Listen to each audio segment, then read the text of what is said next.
ایک شخص ہے جس نے خط لکھا ہے امام محمد تقی جواد علیہ السلام کی بارگاہ مقدس میں،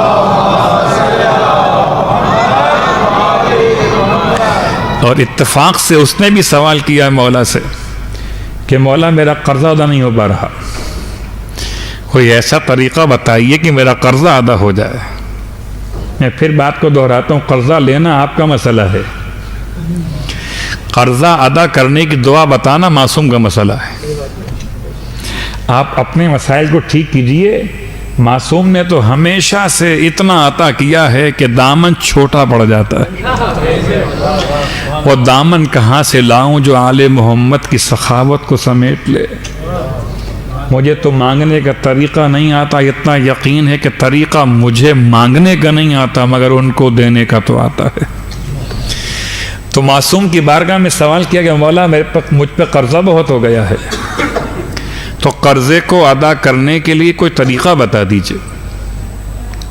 امام علیہ السلام نے 2 باتیں بیان کی، یاد رکھیے یہ دونوں باتیں اتنی آسان ہیں کہ اس میں کوئی ایسی شرط نہیں ہے جو میں سوچوں کہ کب کروں اور کب نہ کروں۔ کبھی ہوتا ہے شرائط ہوتی ہیں کہ باوضو ہونا ہے، غسل کر کے آنا ہے، کبھی شرائط ہوتی ہیں کہ انسان کو قبلہ رخ ہو کے بیٹھنا ہے، کبھی شرائط ہوتی ہیں کہ انسان کو باطہارت رہنا ہے۔ امام فرماتے ہیں 1 یاد رکھو، استغفار کثرت سے کرو، تمہارے قرضے ادا ہو جائیں گے۔ انما الاعمال بالنیات کا جملہ بہت حسین ہے کہ انسان کے اعمال کا انحصار نیت پر ہے۔ آپ تسبیح پڑھنے سے پہلے نیت کرتے ہیں، تسبیح سیدہ پڑھنے سے پہلے نیت کرتے ہیں کہ صرف تسبیح شروع کر دیتے ہیں؟ نیت کرنی چاہیے۔ نیت میں تسبیح سیدہ بجا لاتا ہوں اپنے فلاں کام کے لیے، اپنے فلاں کام کے لیے، اپنے فلاں کام کے لیے، قربتاً الی اللہ۔ ہماری اور آپ کی عادت کیا ہے؟ تسبیح کی التماس کی، تسبیح اٹھائی، اللہ اکبر اللہ اکبر، اللہ شروع ہو گئے۔ نہیں، نیت کیجئے کہ ہر عمل جو تقرب پروردگار کی علامت ہے اس میں نیت لازم ہے، اور پھر نیت میں اپنا مسئلہ بیان کیجئے۔ آپ تسبیح کیوں پڑھنا چاہتے ہیں؟ امام زمانہ علیہ السلام کی حفاظت کے لیے،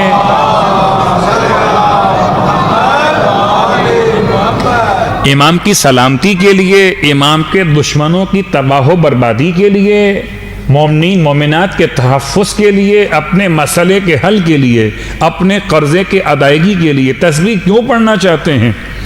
قسم بخدا اگر کوئی اور ذکر تسبیح سیدہ سے افضل ہوتا تو اللہ کا رسول اپنی بیٹی سیدہ کو وہی عطا کرتے۔ تو یہ تسبیح کی بات ہے۔ تسبیح سیدہ کے عنوان سے استغفار پڑھنے سے پہلے نیت کیجئے کہ میں استغفار کی تسبیح پڑھتا ہوں برائے ادائیگی یہ قرض، قربتاً الی اللہ۔ پھر بسم اللہ الرحمن الرحیم، پھر درود کی تلاوت، پھر پڑھیے استغفر اللہ ربی واتوب الیہ، استغفر اللہ ربی واتوب الیہ، استغفر اللہ ربی واتوب الیہ۔ ہم بغیر نیت کے، بغیر بسم اللہ پڑھے ہوئے، بغیر درود کا سہارا لیے ہوئے استغفار کو ویسے ہی لقلقہ لسانی سمجھ کے پڑھ لیتے ہیں، تو اس لیے اثر ویسا نہیں ہو پاتا جیسا کہ ہونا چاہیے۔ بڑے ادب کے ساتھ، انتہائی معذرت، جملے سخت ہو، صلوات پڑھے محمد و آل محمد۔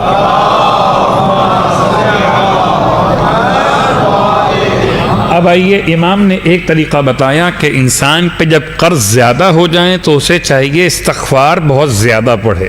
لمٹ بیان نہیں کی ہے کتنا پڑھے، پر جتنی آپ کی ہمت ہو، جب تک جاگتے رہیے، پریشانی میں اس کو کچھ کہیے، اس کو کچھ سنائیے، گھر میں ڈانٹیے بچوں کو، اہلیہ کو، اس سے بہتر ہے استغفار کیجئے۔ کہ بچوں کو ڈانٹنے سے قرضہ ادا نہیں ہو جائے گا، بیوی کو جھڑکنے سے قرضہ ادا نہیں ہو جائے گا، قرضہ ادا ہوگا تو خدا کے ذکر کے برکت سے ہوگا انشاءاللہ۔ تو ادائیگی قرض کا مسئلے میں امام کی روایت کا پہلا حصہ کہ استغفار پڑھا جائے۔